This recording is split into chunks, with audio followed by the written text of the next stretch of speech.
So you've hit level 30 and you've had your first taste of PvP and you got smashed into paste. You then realise that your gear is absolute garbage and you've got an unyielding urge to craft yourself the weapon to end all weapons, slaying all foes with one almighty blow. You look to the skies and bellow, "May the gods bestow the power of crafting upon me," and then nothing happens. So I'm going to explain to you how to get started with crafting.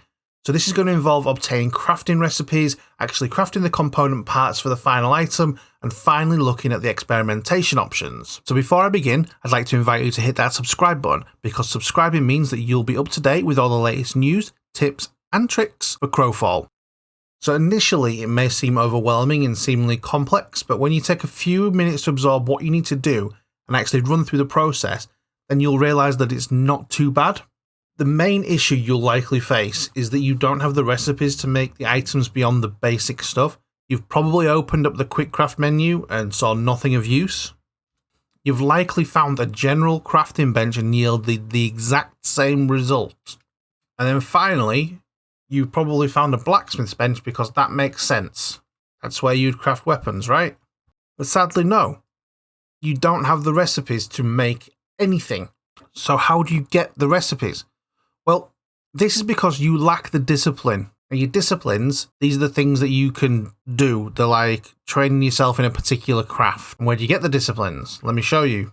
So you want to come across to this dude here, where you'll be able to purchase a variety of different crafting disciplines. And once purchased, all you need to do is equip it.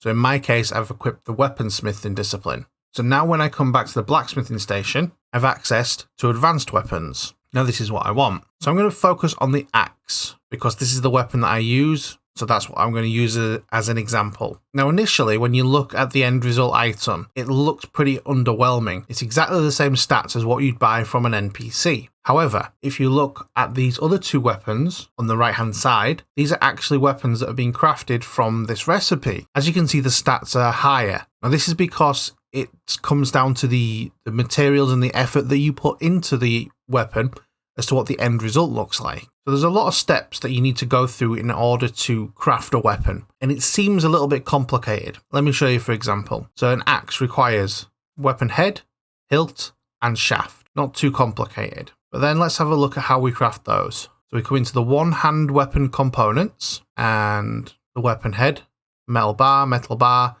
head mold, and some dust. Not too complicated. And then we needed a shaft and a hilt. So the shaft, pretty simple, just requires a metal bar. Now the hilt. So the hilt requires a grip, a pommel, and a crossguard. So the pommel, a metal bar, crossguard. Where's the grip? There's no grip there. So for the grip, you then need to use the leather working. And so to make a grip, you need stitched leather. To make stitched leather, you need hide and sinew. And to make sinew, you need meat and dust. So there's a lot of steps there. But when you actually break that down into what is actually needed, you don't have a wide range of materials that you actually need. You're only looking at wood, meat, or dust and leather. That's it. There's not a lot there. So what we should do is start crafting. Let's go through the process and see how simple it is. And then we'll get on to experimenting with the weapon. So let's start with the weapon head.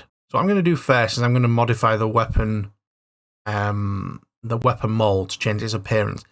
This is not a necessary step. I just wanted to do this. So this is essentially taking the Minotaur style, I guess, and changing the mold. In order to do the weapon head, we need metal bars and a mold and dust. Right, so all processing metal bars require non-basic ore, non-basic ore, non-basic ore times 6 and 6 coal. So let's start with the coal. We need wood and dust. This will give us 5 coal. Just going to pop a whole load of dust and wood in there just to make a load of coals.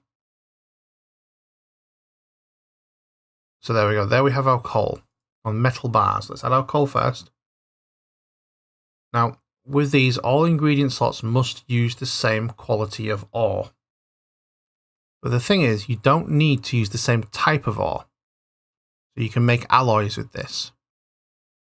So I'm using copper, and iron.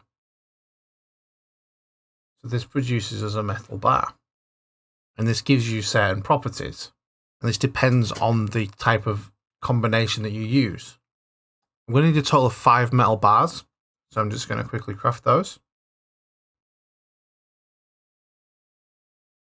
So there we go. We have 5 metal bars. So back onto the head.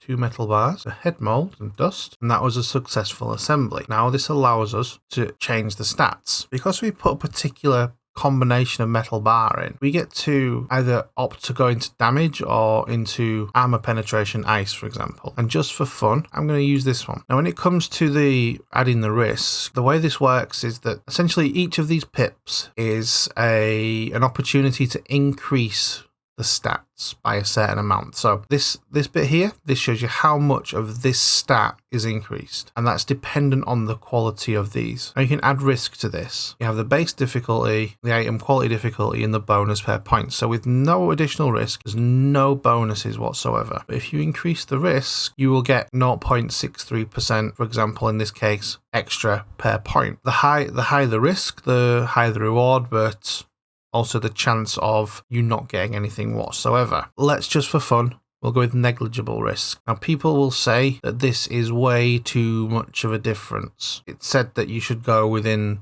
sort of 10 of this, so I should be going no higher than 30. Whatever, YOLO.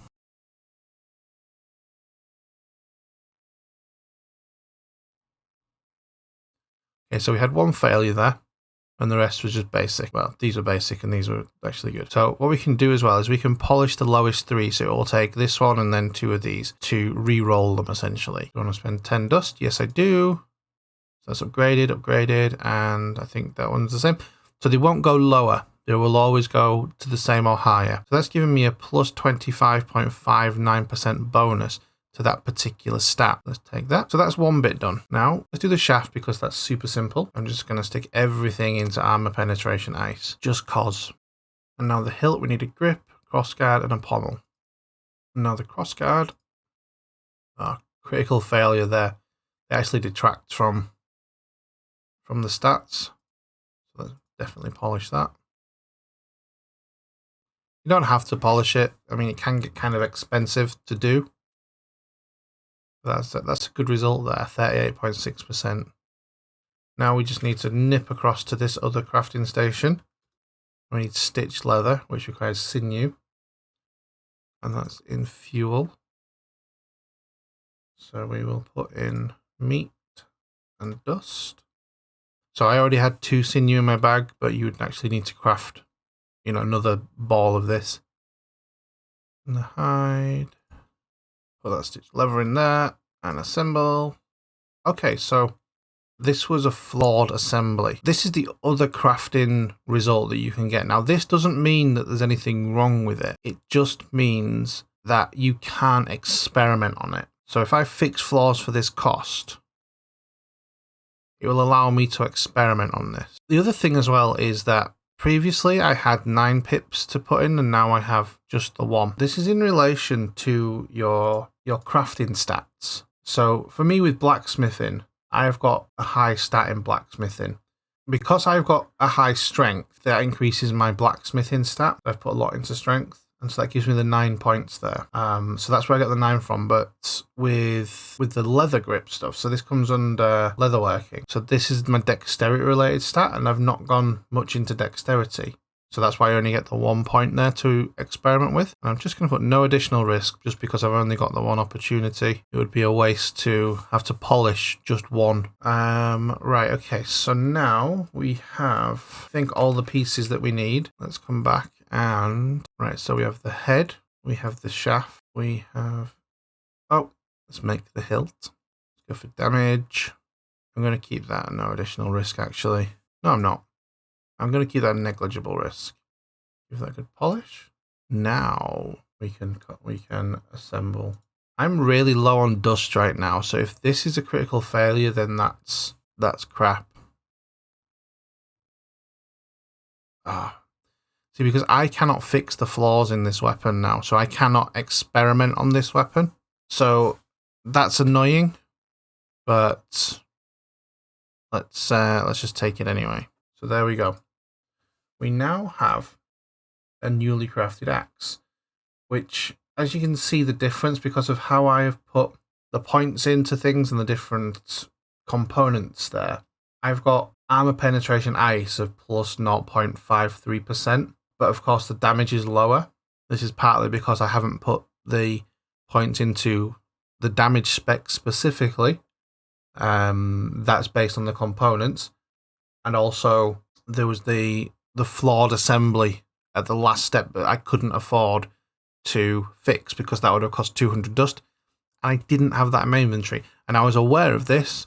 I just wanted to make it because that's just, I mean, it's garbage basically. This is just simply for me to practice, to increase my experience in blacksmithing and to demonstrate to you guys. But all the same, you know, is what it is. Now you can see there's actually the difference in the appearance there as well, and that was because I used that appearance changing component. So in terms of how it looks, it's not a huge amount different. Personally, I don't think it's really worth the extra 500 gold. But, you know, if you're into that, then you're into that. The one thing I probably should have mentioned earlier as well is in order to get those head molds, you just need to come to this dude here, pick your head mold there, and if you do want to change the appearance, your appearance compendiums are here. So that would cost you 600 total. So yeah, that is the long and short of it. Hopefully I've kept your attention up until this point. If I have, if you have learnt something, then please maybe give me a thumbs up and hit that subscribe button.